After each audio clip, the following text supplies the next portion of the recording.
As I stand here this morning, I feel a little bit nervous because I feel like this illustration that I'm about to share with you is one that I've shared before. So if you've heard it before, don't stop me, because the only other one I had, Brianna already did with the kids, and I haven't asked anybody to help me out, and it's been a long week, and I don't have the ability to pivot right now from where we're going. But we are, the Gladalls, a bit of a competitive family. If you'd like firsthand evidence, just come out Saturday night to the games night, and I'm sure it will be on full display for everyone to see.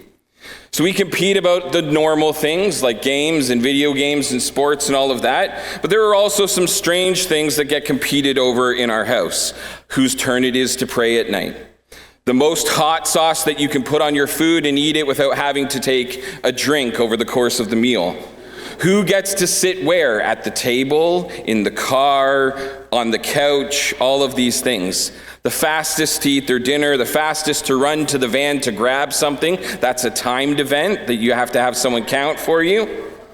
And the first or last one to wish someone a happy birthday. It's my sister Jen's birthday, so happy birthday, Jen. First to say it on the stream of a church service today.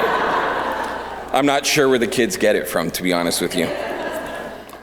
But the biggest one for us over the last 13 years is, who is the dog's favorite?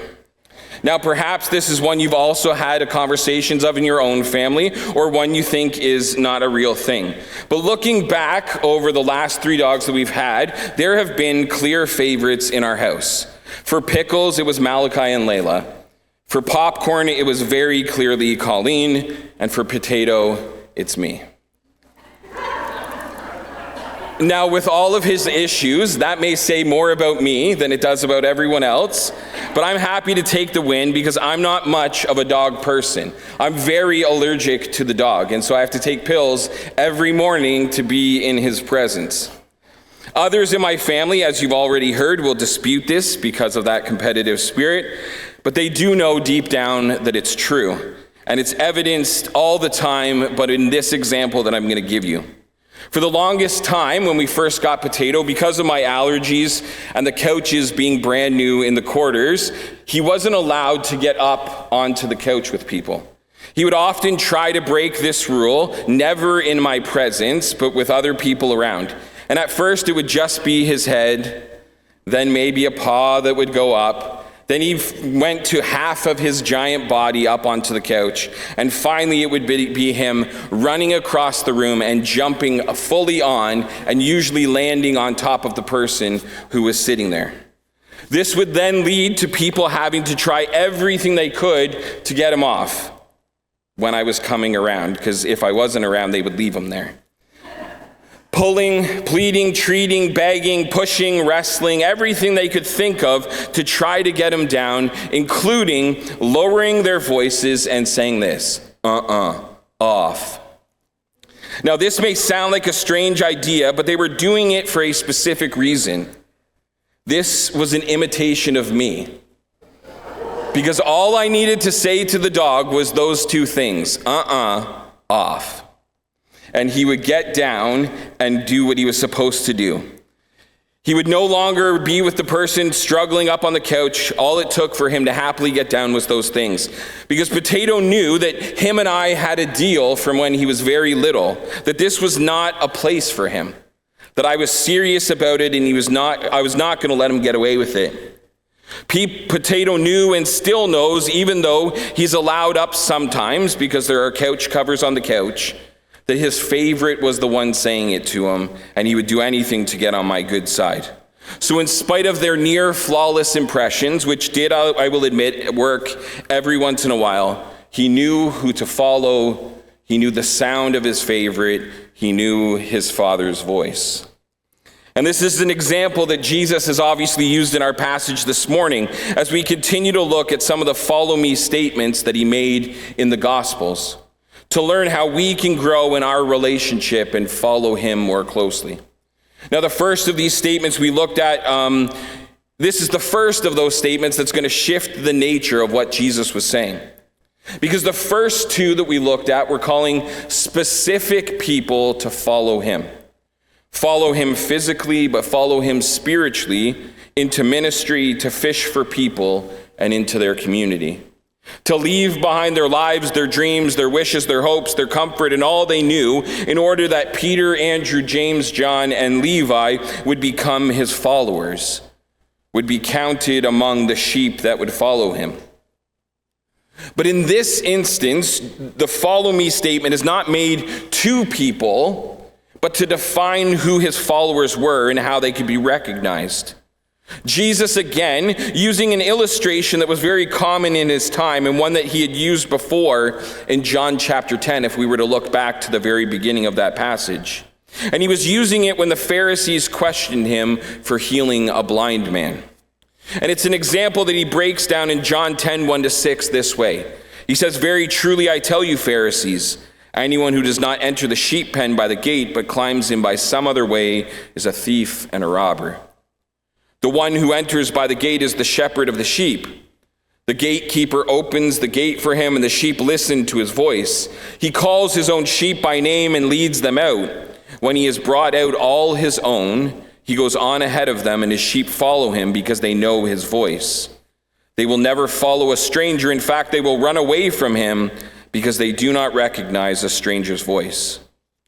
Jesus used this figure of speech, but the Pharisees did not understand what he was telling them. And so because it worked so well the first time, Jesus circles back to this example when some of the Jewish people gathered at the temple asked him about being the Messiah. And they said in our passage, "How long will you keep us in suspense? If you're the Messiah, tell us plainly." And Jesus answers, "I did tell you, but you don't believe.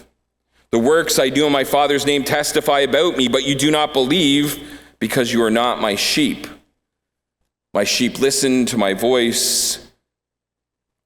I know them and they follow me." Jesus highlighting for these people, many of whom would have studied the scriptures their whole lives, who'd been watching and waiting for the Messiah to come, who had seen and heard that they couldn't recognize him because they didn't belong to him. They were not part of his flock because they hadn't got to know him at the deepest levels, hadn't opened themselves up to seeing him because he wasn't the Messiah they were looking for. Their Messiah was supposed to be a mighty general or a political leader, someone to lead them out of oppression, or a king born into royalty to govern over them and bring them together to rule over their land again. His kingdom was supposed to be a very specific land. He was supposed to unite a specific people to bring them back to what they used to be. But what they got, what Jesus was offering, was for all people. Was not bound by the laws of this world, the land that can be occupied, the capacities of the human mind. Jesus' kingdom would not be limited to one race, language, gender, or social status. He had come for everyone who would believe in him, who would choose to take up his call to follow him, who would seek to be in relationship with him, to get to know the sound of his voice, the rhythm of his heart, the ways of his kingdom. And that's a truth that we see in the gospel accounts, because it was his voice calling the disciples that caused them to drop everything and to go. It was conversations with Zacchaeus and the Samaritan woman that turned their lives around. It was his blessing that leads to healing, and his instructions that cause legions of spirits to leave people alone. Matthew 14, it tells us it's his voice that calms the disciples' fears that he is a ghost when they see a figure walking out to them on the water. And following his resurrection, it's saying Mary's name that allows her to see him for the first time. Even the elements obey his voice when he tells the wind and the waves to be still. Jesus in this story is trying to help them understand that, like the sheep of the field, that the important thing they could do, the most important thing they could do, was know their shepherd, to know the sound of his voice. That there would be many voices trying to share many different things, trying to take them in many different directions, some even claiming to speak in his or the Father's name. But it was only the sound of his voice, the words of his kingdom, that they should follow. And that in following that voice, knowing that shepherd, being part of that flock, would mean one thing for them in the end. And Jesus says, I give them eternal life, and they shall never perish. No one will snatch them out of my hand. My Father has given them to me. My Father who has given them to me is greater than all. No one can snatch them out of my Father's hand. I and the Father are one. Now, there are some who will take this passage as describing the concept of predestination. That God is ordaining who will be saved, and they can never lose that no matter what they do. That if you're on the outside, you can never be saved no matter what you do. But in looking at it in the larger context of the Gospels, and in particular John's retelling of Jesus' teaching, we read in John chapter 6 a similar way that he phrases things, and that in that instance he says, those who listen and learn from the Father are part of my flock. Jesus saying that his true followers recognize his voice, his teachings, and his spirit, and choose to have a personal, intimate relationship with him as their good shepherd. They demonstrate their faith through obedient, committed action, aligning their lives with his example and his will, as I read it stated this week in my study of this passage. That like the sheep in the fields, like the potato in my house, they hear and choose to follow the voice of their favorite, of their shepherd. That those who would follow him and receive eternal life were the ones who would create an environment where they could hear his voice, listen for his message, and follow it where he led them. Taking it in at the deepest levels and letting it shape their lives going forward. Trusting it so deeply that they would follow it no matter where it went going, what it meant doing, what it ultimately might cost them. And we know that's true because other than John himself, it would cost all the other disciples their lives in horrific ways in the end. But that as his sheep, they would be willing to sacrifice everything in order to follow him, to belong to his family, to be called his, to be counted among his flock, and to receive eternal life. A gift that is ours to receive still to this day, and one that I would imagine you're at the very least exploring with your presence here this morning. That at the very least, this man is a curiosity to you, if not a passion for your life. And while there are many voices, some good and some not so good, mine and Colleen's included, that will point you to him, to truly know him, you need to know his voice and to listen to him. To make getting to know him the passion of your life, to be involved in Bible study, hearing the wisdom of those who have studied it, to come here on a Sunday or to listen online to the message that's being shared, to take part in fellowship groups or programs where we talk about it, to read devotional books on your own, and to listen to beautiful music that has been sung about it. But not just to take my word for it or someone else's about it. You need to be in the Word. You need to read it for yourself. To hear his voice through the accounts of those who were there and walked it with him. His teachings on loving our neighbors, our brothers and sisters, our enemies, and ourselves. That we're to put God first and others second, and to place ourselves after all of that. That following him requires sacrifice. That we're to forgive until it's no longer required. To care for the orphaned and the widow, the overlooked and the oppressed. To welcome in the sinner, the stranger, the foreigner, the sick, and the imprisoned. The truth that you are a masterpiece created by the creator of the universe in his perfect image. Made with a purpose and a plan, that he desires more for you than this life can offer. That yes, our reflection has been distorted by sin, but none of us is unredeemable. We've already been redeemed.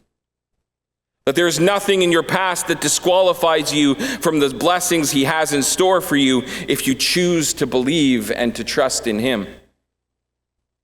That Jesus came so that whosoever believes in him, repents and turns from the old ways of life, might have eternal life.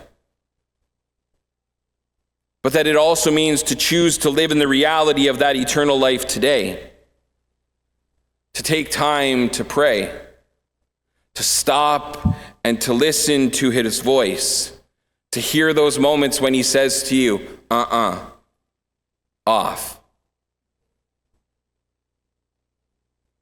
To let his voice reshape your life, your relationships, your ministry, your future, your self-image, and the way you view other people. Not held back by the labels of this world that are placed on us, the ones that at times we place on ourselves. Not burdened by who we are or what we've done if we've been forgiven, that it's as far from us as the east is from the west, the Bible tells us in Psalm 103. Free to be who you've been created to be and to follow him wherever he is leading.